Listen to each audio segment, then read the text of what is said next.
Alright, in a previous video you guys saw me break off one of these steering knuckle pieces, so I'm going to show you guys how to put it back together. I've gotten a new one because the other one was broken.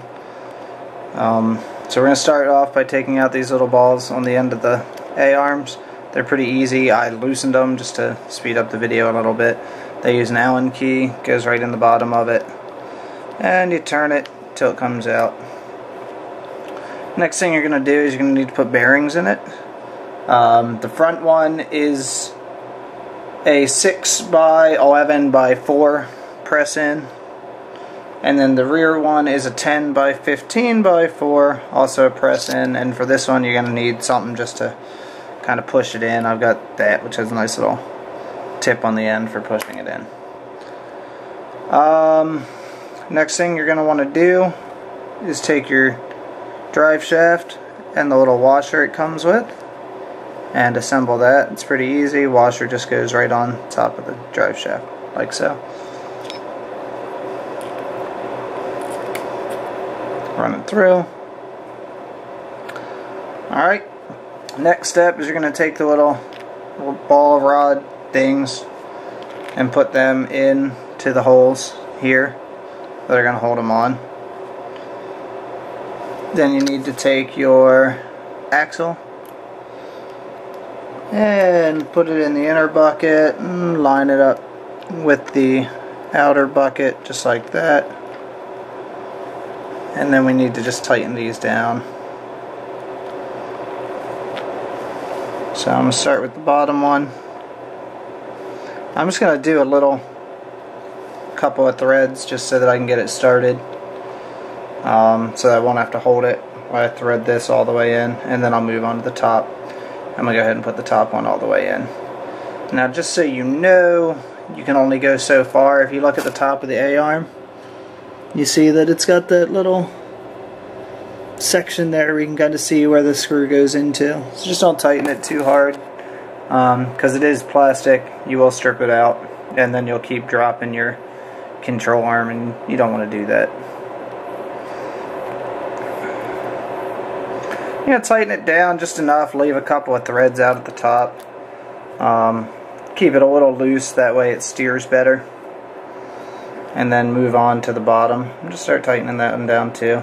The whole time you just kind of want to check and make sure your axle is still connected. Otherwise you'll have to take the whole thing apart, reattach it, start over from the beginning. Big pain in the butt. So.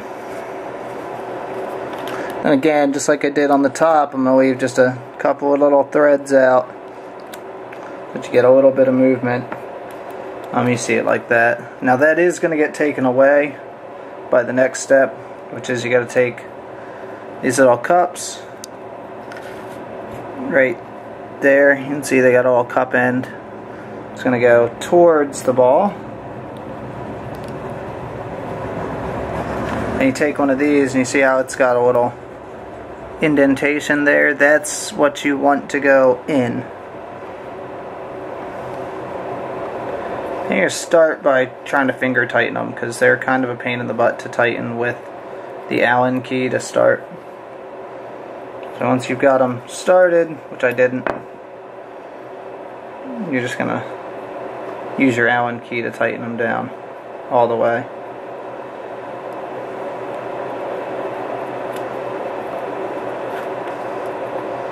This is a problem with all plastic parts, is that they're not quite as accurate as metal. So sometimes they just don't work very well. I think I got it started. Yeah, there we go.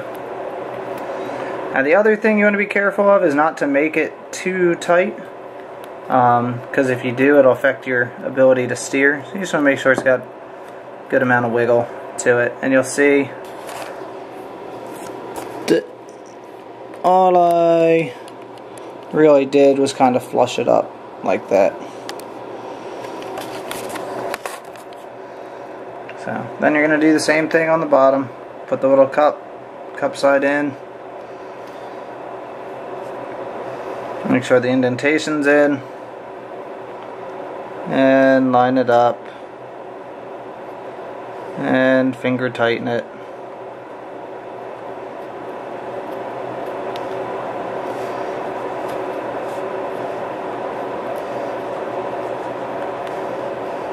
And once you think you have it tightened and started, then you'll go ahead and use your Allen key to get it going in.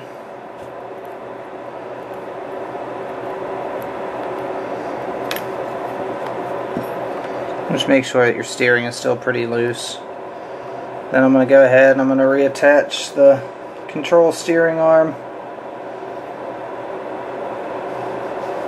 All that is a Phillips head screw that goes in back here.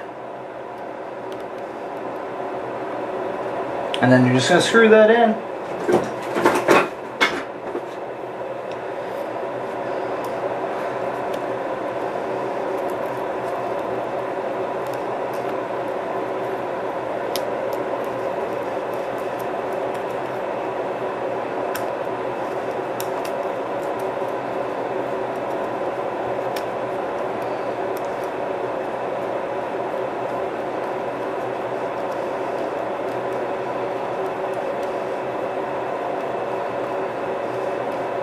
Just make sure it's tight enough. You can, if you put your finger underneath of it, you can kind of feel the thread come out. Once that first thread comes out, it's plenty tight. And the last thing you need to do is put your hex heads back on so that it'll grab onto your tire. And that's going to require 2 pieces. The first one is going to be a little shaft piece right there. And that goes through the hole in your axle. Just like that. Then the next step is a little hex head piece. You see it's got the little slot in the back. I'm sure you know about this already. It slides on over like that. And you're done. You've replaced your A-arm. And you're done. You've replaced your steering knuckle. So that's it. And I got a little treat. I'll show you guys in a little bit what I did with the excess parts that I had, the broken parts, because I always try to find a way to reuse them.